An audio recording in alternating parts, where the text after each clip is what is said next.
blow this up.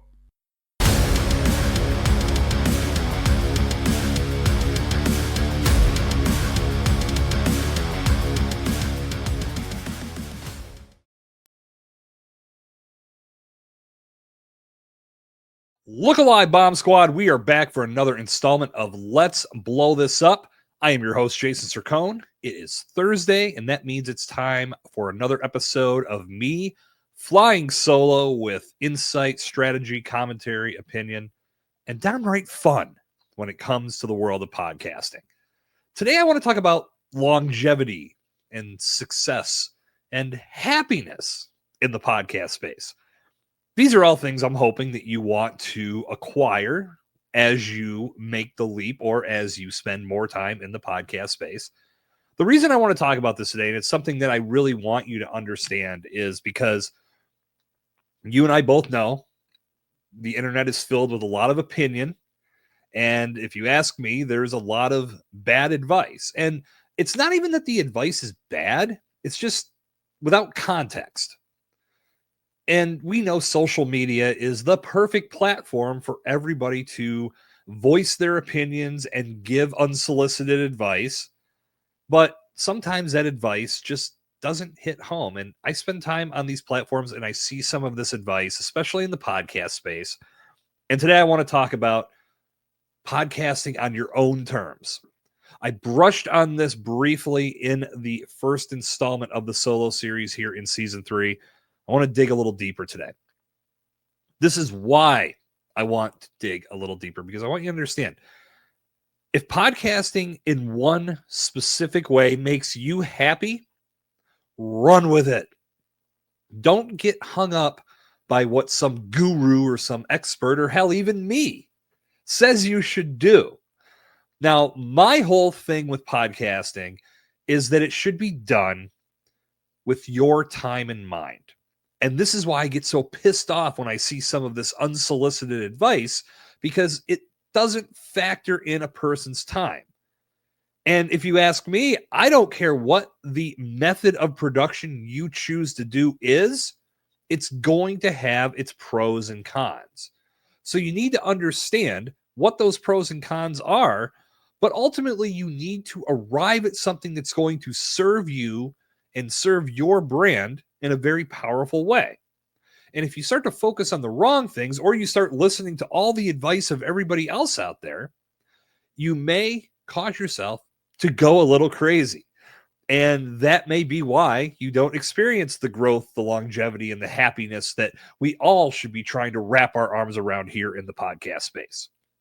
So let me give you an example of what I'm talking about. Let's say you want to start a podcast and you want to do so in season format.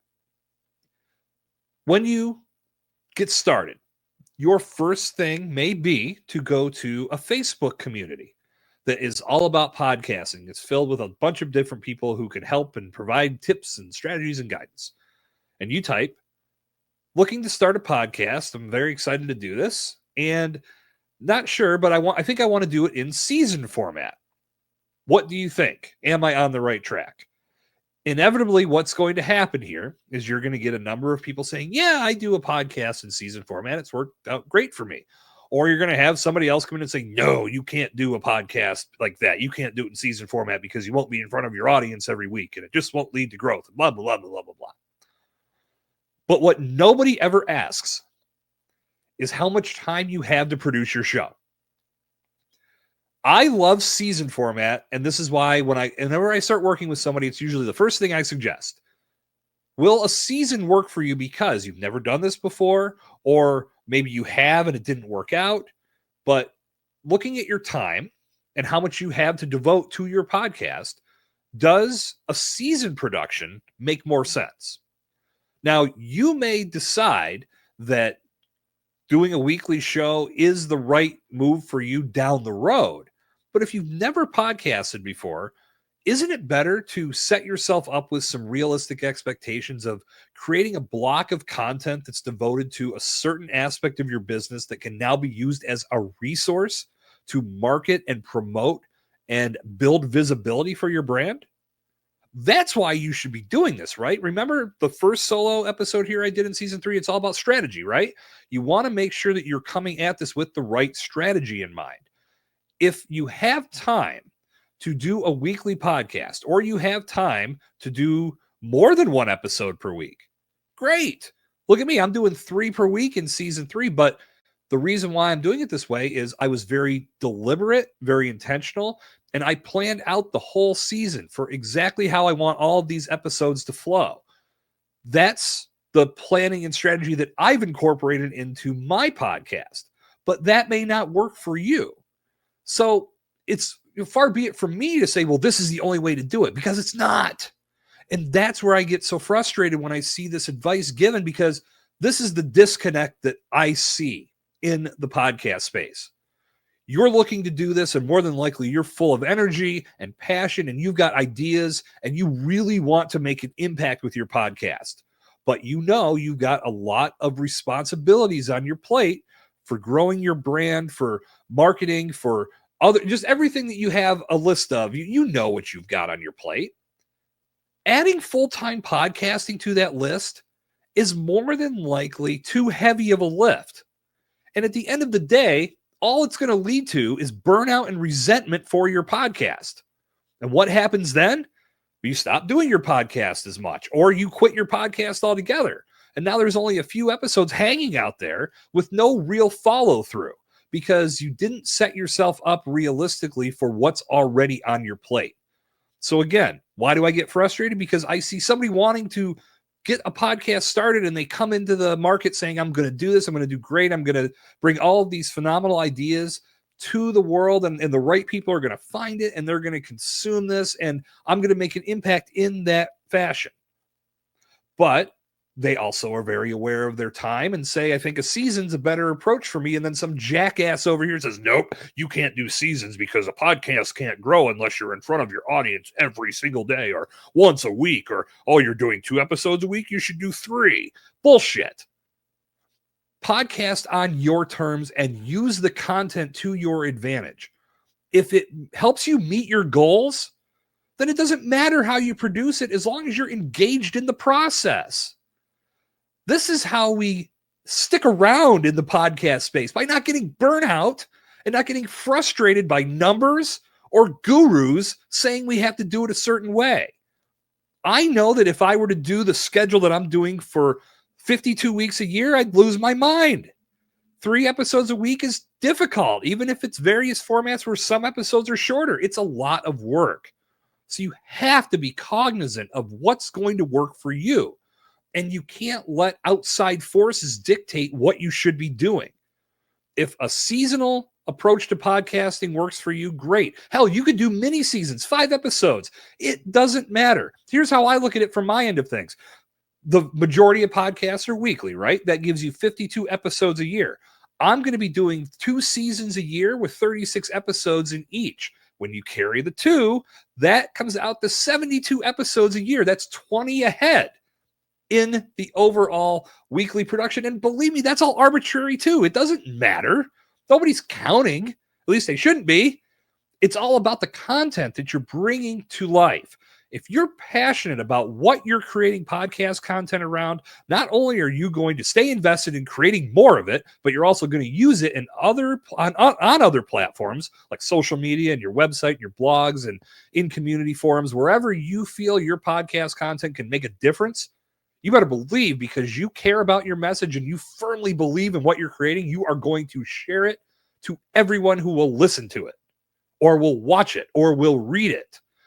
Your podcast can do so much for you, but this is why I get so mad and so fired up, because there's so many people that have missed out on what could have happened if they built a good show and continued to build upon it, but they came at it with the wrong expectations from the very start, and therefore things fell flat before they ever had an opportunity to truly make an impact. I am here today to tell you that you can podcast on your own terms, and you can grow your show on your own terms. It's all relative to the goals that you're looking to accomplish and how fast you're looking to accomplish them. In a lot of ways, if you're looking to incorporate podcasting into your brand, It may just be because you need good content to make a difference in your space. Your podcast gives you that content from the audio format, from the video format, from the short form clips that people consume on your social media platforms, from your blog and your website, from your email campaigns, from your advertising campaigns. It all can be born from your podcast. Maybe that's the goal. Maybe downloads are a number that you will never, ever look at because it's not about that. It's only about making an impact on your audience and bringing people into your brand and under your umbrella so they can learn more about you. So when the time is right for them to move forward with the service or product you offer, you're front of mind. They're thinking of you first. That's what this is all about. It has nothing to do with massive downloads or producing a podcast a certain way. Think about it like this. If your goal with your podcast is to make the phone ring, or to get calls set up, leads generated, more people coming in to learn more about you, people giving you money for your coaching services or buying your course, are you going to care how that happened? Are you going to care that you only produced a season of 12 episodes versus being there every week? Of course you're not, because that block of content did its job. It got you where you want to be. So the next time you're on one of these forums and you're asking questions, believe me, I'm a part of them. I try to help out when I can. And if I see something I can provide a relevant answer to, I am going to do so. But when I see this unsolicited advice or untargeted advice, or even more so, the advice with no context, that's what drives me the most crazy. I think that no context advice is what throws people off the most, because just because it didn't work for someone doesn't mean that it won't work for you, or vice versa. Maybe someone went crazy with it, but it just didn't work for you. In the beginning phases of planning your podcast, you can determine a good way to start and what's going to work best. I always think seasons is best for a brand new podcaster because it relieves pressure immediately. You don't have to enter into this school of thought of saying, well, I'm going to have to podcast every single week, or I'm going to have to clear time every month to batch record 4 or 5 episodes just to stay ahead. You can get incredibly focused on the content you're creating, build that block of content around a specific area of your business, plot out what you want those episodes to be about, go to production, produce them all, have them all edited and cut up and clipped, have the graphics that have all of those, all the trappings of a final podcast put together on your show. And then you can put that out for the world to consume all at once. Maybe you drip it out week over week for 12 weeks, like we're doing here with Let's Blow This Up, 3 episodes a week for 12 weeks. The world is your oyster in this respect. You control how this content goes out to the world. How do you feel it's going to make the biggest impact on your audience? Your audience is probably different than mine. So you can make that determination, and there are no restrictions. You do it in the way that works best for you, for your schedule, and for your ultimate goals. That's it. Don't listen to somebody say, well, this won't work because of this. It doesn't matter, because it's all up to you. And because one curmudgeon over here maybe didn't follow through the right way, tells you it won't work, does not mean that it won't. That applies to so much in life as well, but we'll keep it limited to the podcast area or the podcast arena for this conversation. Think about what you want to accomplish, the ultimate goal, the ultimate reason why you're creating this podcast. How will this content impact your audience? How much do you need to be in front of your audience? But most importantly, how much time do you have to dedicate? Because the last thing you want to happen is burnout and resentment. You don't want to walk away from your podcast pissed off and say, well, podcasting didn't work for me. It can work for you if you plan accordingly, you strategize, and you do this the right way. And the right way is not letting someone else dictate the terms to you. Do this in a way that's going to bring success, joy, happiness, all of the good stuff to your life. And I promise you, longevity in this space will follow because you're attacking it with the right mindset. That's going to do it for today's installment of Let's Blow This Up. Hope you're having a good time hanging out with me in these one-on-one solo sessions, because I know I am having a great time with you. So season 3 continues to roll on. We'll be back next week with brand new episodes, and our solo content will resume next Thursday. Strap in. I will see you then. Until our paths cross once again here on Let's Blow This Up, my name is Jason Sircone. Stay explosive.